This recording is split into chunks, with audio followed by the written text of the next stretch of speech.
ওরা তোমারে মারবে না, তুমি চইলা যাও। দেখো চাচু, আমার আব্বা ইমাম হাসান আলাইহিস সালাম যাওয়ার সময় আমার কাছে একটা তাবিজ, মানে একটা পুতলা আমার কাছে দিয়া ডেকে বলছে, বাবা কাসেম রে, যেদিন তুমি দেখবা জীবনে বড় বিপদ আইছে, ওই দিনটা খুলবা, খুলে দেখবা বাবা আমি কি লেখছি। কই চাচ্ছো গো, আজকে 3 দিন ধরে খাবার খাই না, পানি খাই না। ও চাচ্ছু, আজকে পুতলাটা খুইলা দেখি, আমার আব্বা আমারে কিছু ওসিয়ত করছে। দেখে বলছে, কাসেম রে, এমন একটা দিন আসবে রে বাবা, যেদিন আমার নানা দুনিয়ার মধ্যে থাকবে না, আমার মা ফাতেমা থাকবে না, আমার বাবা আলী থাকবে না। কাসেম রে, আমি হাসানও থাকবো না। ওই দিন আমার কলিজার টুকরা, আমার জানের জান, আমার প্রাণের প্রাণ, আমার ভাই, আমার হুসাইন দেওয়ারা শহীদ করার জন্য পাগল হইয়া যাইব। কাসেম রে, ওই দিন আমার ভাই শহীদ হওয়ার আগে আমি হাসানের পক্ষ থেকে তুমি আমার ভাইয়ের জন্য তোমার জীবনটারে কুরবান কইরা দিও। কাসেম রে, আমি যদি দুনিয়ার মধ্যে থাকতাম, আমার হুসাইনের জন্য আমার জীবনটা আমি কুরবানি করতাম। চাচু, দেন আমারে বিদায় কইরা দে, আমারে বিদায় কইরা দেন। বলেন, যাও বাবা যাও, আর কত সহ্য করবা। ইমাম কাসেম গেলেন, উনিও শাহাদাতের পেয়ালা পান করে জান্নাতে চলে গেলেন। এইভাবে একের পর এক যাচ্ছে। এদিক দিয়ে শহর বানু, দুধের শিশু ইমাম আলী আসগরের কুলের মধ্যে নিয়া ডাক দিয়া কই, স্বামী গো, দেখেন আমার আলী আসগর পানির জন্য ছটফট করতেছে, আমার স্তনের দুধগুলো শুকাইয়া গেছে। স্বামী, আমার আলী আসগর তো কোনো অপরাধ করে নাই, আমার আলী আসগরের জন্য একটু পানি আইনা দেন। আলী আসগর দুধের বাচ্চা হইতে ওদের মায়া লাগবে। ইমাম আলী আসগর রে নিয়া ওদের সামনে গিয়ে দাঁড়ায়া ডাক দিয়া কই, আমার আলী আসগর দুধের বাচ্চা কোনো অপরাধ করে নাই, আমার আলী আসগর রে এক ফোঁটা পানি দাও।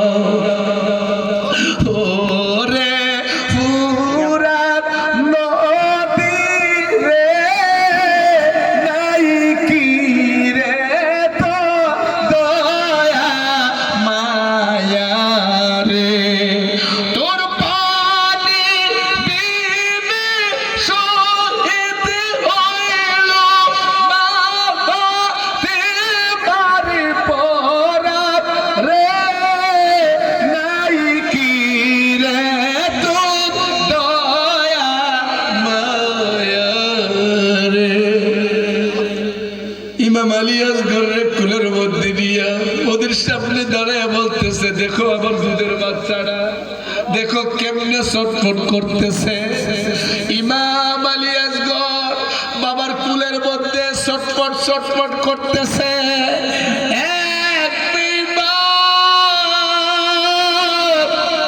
দূর থেকে একটা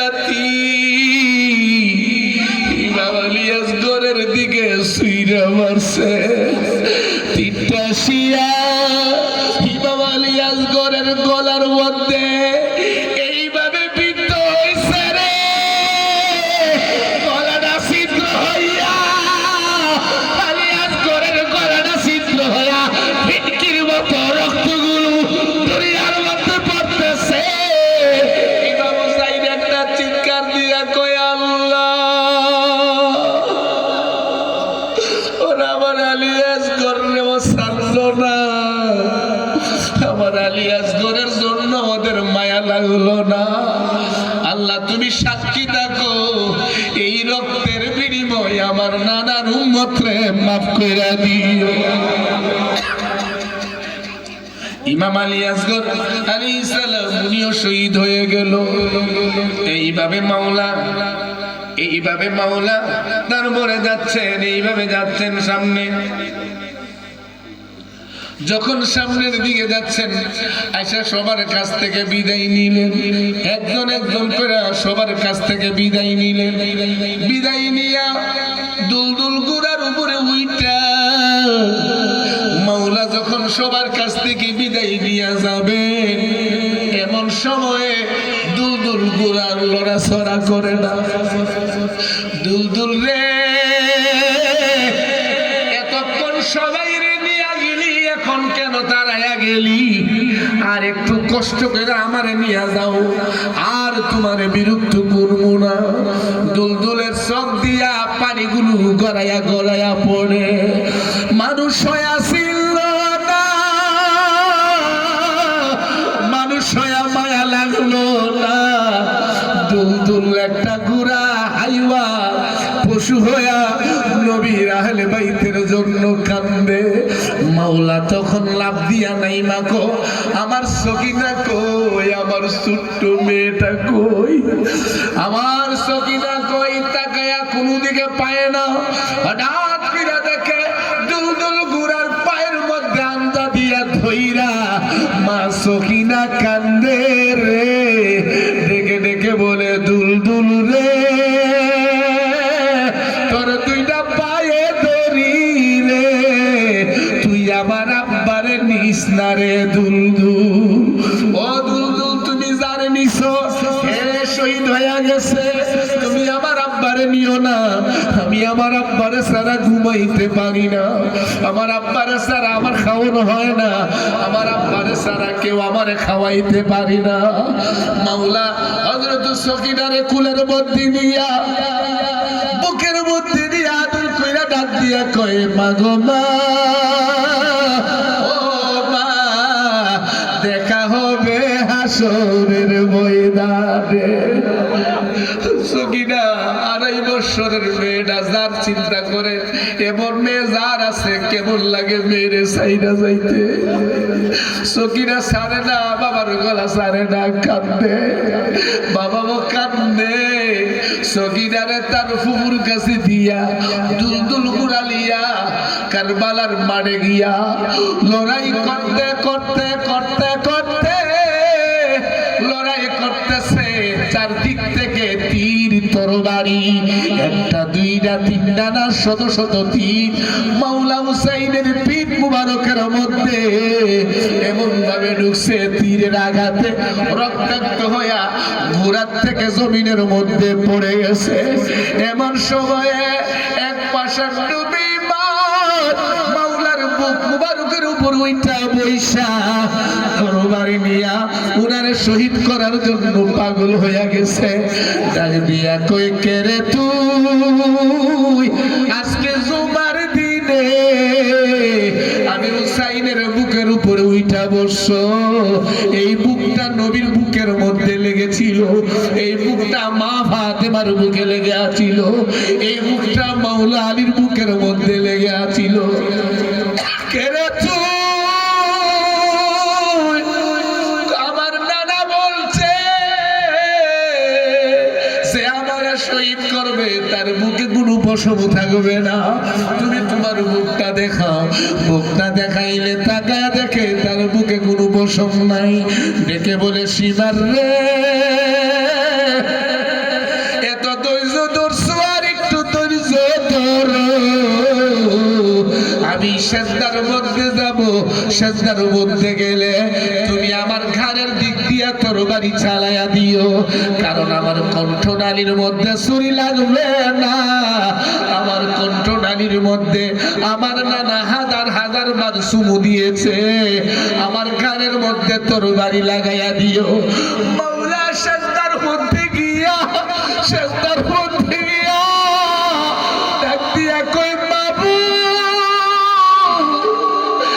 ডাক দিয়া কন্যা, আল্লাহ, ডাক দিয়া কই, আল্লাহ গো, ফাতেমার পক্ষ থেকে কুরবানি দিলাম, কবুল করছো নি?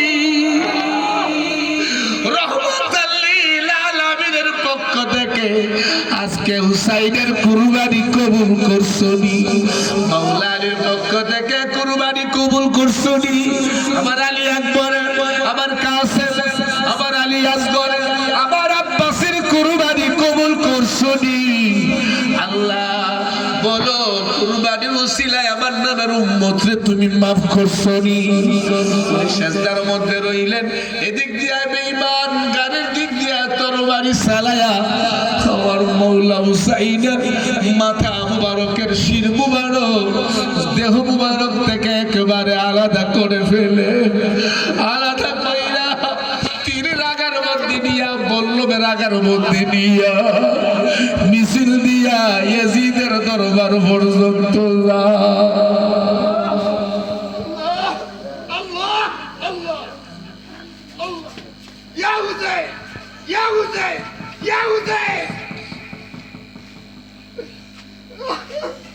একটু পরে সব শেষ ইতর হয়ে পইলা নিছে একটা ঘোড়ার উপরে কাপড় দিয়া ঢাকা কে যেন আবার কাফেলার দিকে যাইতেছে হযরতে জয়নব ইমাম হুসাইন সাল্লামের বোন কয় আর কত সব তো শেষ আর কি করবা ওইদিকে যাইও না ওইদিকে শুধু মহিলা আছে আর কেউ নাই আর একটা বাচ্চা শিশু আছে এটারও মেরে যাইবা নবীর বংশ দুনিয়াতে কেমনে থাকবে যাইও না তরবারি লইয়া দাঁড়াইছে উনি নিজে এমন সময়ে ঘুমটা মাথার মধ্যে ঘুমটা দেওয়া টান দিয়া ঘুমটাটা খুলে ফেলাইছে তাকায়া দেখে ঘুরানো পরে আমার মাওলা আলী বৈশা রইছে টান দিয়া কই আব্বা সব শেষ হয়ে গেছে তুমি এতক্ষণে আসছো গোমারে আগে যদি আইতাম আমরা তো ছিলাম সব দেখছি রে মা যদি আমরা থাকতা দেখ সব সামনে আইতাম তাইলে তো আমার হুসাইন কুরবানি হইতো না আমার আলী আকবর কুরবানি হইতো না আলী আসগর কুরবানি হইতো না তো নবীর উম্মত কেমনে মুক্তি পাইতো রে মা কারবালায় সব শহীদ হয়ে গেল ইয়া হুসাইন আমরা গোলামেরা এখনো আছি আপনার কদমের নিচে আমরা কুরবান ইয়া হুসাইন ইয়া হুসাইন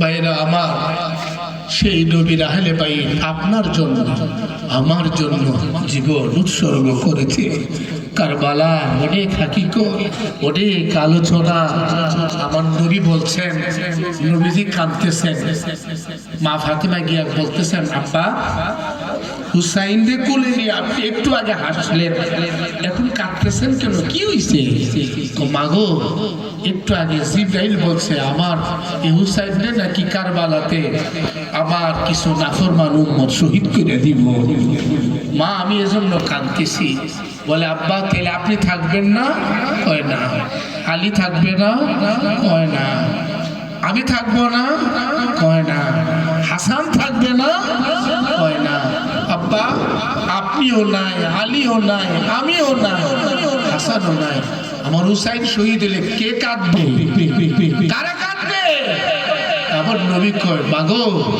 হুসাইনের এমন প্রেমিক আল্লাহ বানাইয়া দিবে কিয়ামত পর্যন্ত তারা হুসাইনের জন্য চোখের পানি পাগলের মতন ছেড়ে ছেড়ে কাঁদবে যাদের চোখ দিয়া আমার হুসাইনের প্রেমে এক ফোঁটা পানি পড়বে তাদের জন্য জাহান্নাম হারাম হয়ে যাবে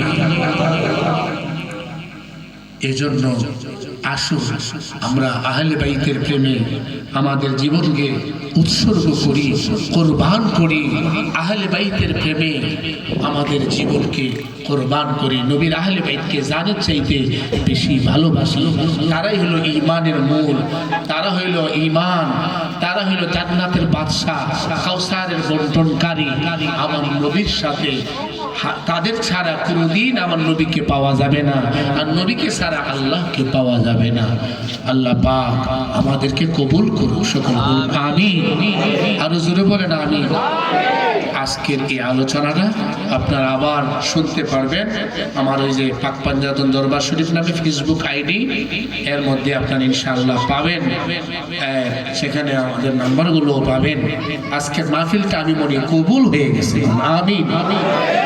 যে মাহফিলে আহলে বাইতের ওয়াজ, পাক পাঞ্জাতনের ওয়াজ এবং কারবালার প্রেমে মানুষ কাঁদে, এই মাহফিলটা নিশ্চিত আল্লাহর দরবারে কবুল হয়ে গেছে, বলেন না আমিন।